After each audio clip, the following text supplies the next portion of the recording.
Itu longsor yang terjadi beberapa waktu lalu hingga kini belum juga rampung diatasi.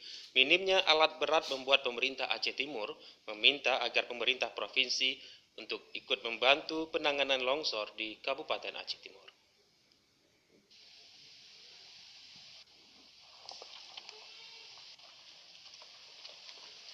Sudah sepantasnya pemerintah Aceh melalui instansi terkait segera menurunkan alat berat untuk menangani bencana alam berupa tanah longsor yang menutupi badan jalan lintas Kabupaten Aceh Timur dengan Pinding, Kabupaten Gayo Lues.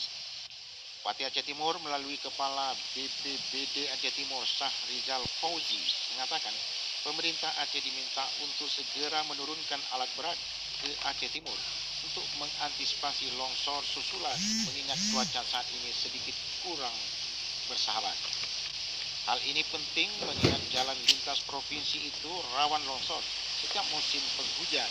Bahkan saat ini tanah longsor setinggi 15 meter telah menutupi badan jalan hingga memutuskan hubungan darat bagi Perlak Kelokop.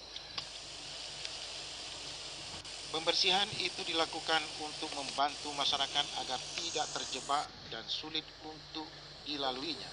Meskipun jalan lintas tersebut menjadi tanggung jawab pemerintah Aceh, tetapi pihaknya membersihkan tanah longsor di atas badan jalan demi lancarnya arus transportasi. Dari Aceh Timur, Said Maulana, kontributor TVRI melaporkan.